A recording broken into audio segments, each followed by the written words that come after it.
Hi friends, welcome to Sathya's life style channel. இன்றைக்கி நம்ம பார்க்க போகிற ரெசிபி வந்து தக்காளி காயை வச்சு ஒரு கூட்டு தான் இன்றைக்கி நம்ம பார்க்க போகிறோம். தக்காளி காய் பருப்பு கூட்டு தான் இன்றைக்கி பார்க்க போகிறது.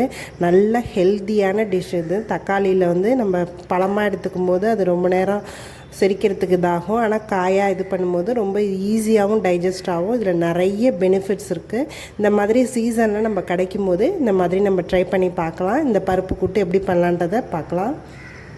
இதுக்கு வந்து நான் ஒரு 8 போல் பச்சை தக்காளி எடுத்திருக்கேன். இது எல்லாத்தையுமே நல்லா சின்ன சின்ன பீசஸாக கட் பண்ணி எடுத்து வச்சுக்கலாம். இந்த பச்சை தக்காளி கூட்டு பண்ணுறதுக்கு நம்ம முதல்ல தேங்காய் வச்சு ஒரு மசாலா அரைச்சி எடுத்துக்கலாம். தேங்காய் நான் அதுக்கு பீசஸ் வந்து கொஞ்சம் எடுத்திருக்கேன். 1 ஸ்பூன் போல் சீரகம் சேர்த்துக்கிறேன். 2 பச்சை மிளகாய் சேர்த்துக்கிறேன்.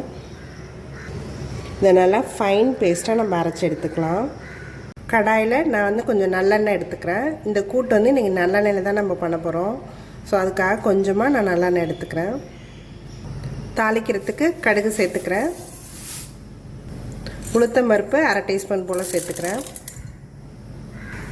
வரமிளகாய் ஒரு 3 வரமிளகாய் கிள்ளி வச்சுருக்கேன், அதையும் ஆட் பண்ணிக்கிறேன். கருவேப்பிலை ஆட் பண்ணிக்கிறேன். ஒரு 10 பல் போல் பூண்டு சின்ன சின்ன பீசஸாக கட் பண்ணி வச்சுருக்கேன், அதையும் ஆட் பண்ணிக்கிறேன். இந்த பூண்டை நல்லா இந்த எண்ணெயில் வதக்கிக்கலாம். 2 மீடியம் சைஸ் வெங்காயம் இந்த மாதிரி அரிஞ்சு வச்சுருக்கேன், அதையும் ஆட் பண்ணிக்கிறேன். இந்த வெங்காயம் நல்லா ஒரு லைட் ப்ரௌன் வர வரைக்கும் நம்ம இதை வதக்கி எடுத்துக்கணும். ரொம்ப கோல்டன் ப்ரௌன் ஆகணும்னு அவசியம் இல்லை, லைட் ப்ரௌன் வந்தாலே போதும். ஆனியன் எல்லாம் லைட் ப்ரௌனுக்கு நல்லா வதங்கி வந்திருக்கு. இப்போ வந்து நம்ம தக்காளி பீசஸ் வந்து இந்த மாதிரி கட் பண்ணி வச்சுருக்கோம், அதை வந்து இதில் ஆட் பண்ணிக்கலாம். இந்த தக்காளியை நல்லா வதக்கிக்கணும். இந்த வதக்கிறத தான் அது வெந்து வரணும். அதனால் கொஞ்சம் ஒரு 5 to 10 மினிட்ஸ் ஆகும். மீடியம் ஃப்ளேமில் வச்சு இதை நல்லா வதக்கிக்கலாம். இந்த டிஷ்ஷுக்கு தேவையான அளவுக்கு மஞ்சத்தூள் சேர்த்துக்கிறேன். உப்பு தேவையான அளவுக்கு சேர்த்துக்கிறேன். இது எல்லாத்தையுமே சேர்த்து நல்லா மிக்ஸ் பண்ணிக்கலாம். தக்காளி நல்லா குழஞ்சி வெந்து வந்துருச்சு. இந்த ஸ்டேஜில் வந்து நம்ம தேங்காவை ஆட் பண்ணிக்கலாம். இந்த தேங்காய் அரைச்ச தண்ணியும் இதில் ஆட் பண்ணிக்கிறேன். இதை நல்லா ஒரு 2 நிமிஷம் மிக்ஸ் பண்ணால் போதும், ரொம்ப நேரம் மிக்ஸ் பண்ண வேண்டாம்.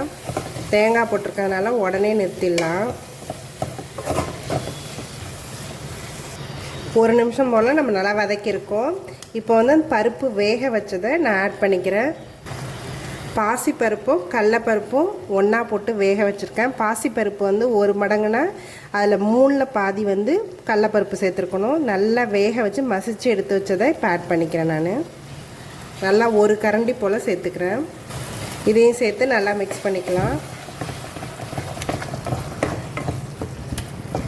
பருப்பு சேர்த்து இன்னும் 1 நிமிஷம் போல் இதை வதக்கினா போதும். மொத்தமாக தேங்காய் போட்டு ஒரு 2 நிமிஷத்துக்குள்ளார நிறுத்திடணும். தேங்காய் வந்து ரொம்ப கொதிக்கக்கூடாது. லாஸ்ட்டாக இந்த கூட்டுக்கு தேவையான அளவுக்கு பெருங்காயம் சேர்த்துக்கிறேன். கொத்தமல்லி சேர்த்துக்கிறேன். இதை நல்லா மிக்ஸ் பண்ணிக்கலாம்.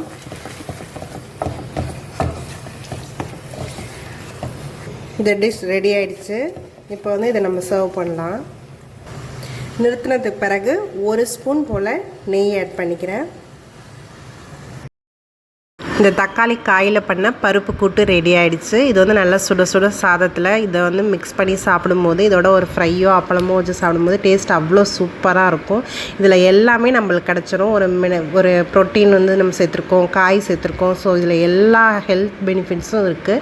இதை நீங்களும் உங்கள் வீட்டில் ஒரு வாரத்தில் ஒரு நாளாவது இந்த மாதிரி ஏதாவது ஒரு கூட்டு வந்து நீங்களும் ட்ரை பண்ணி பாருங்கள். என்னோடய வீடியோஸ் எல்லாத்தையும் பாருங்கள். மறக்காமல் எங்கள் சேனலை சப்ஸ்கிரைப் பண்ணுங்கள். தேங்க்யூ ஃபார் வாட்சிங்.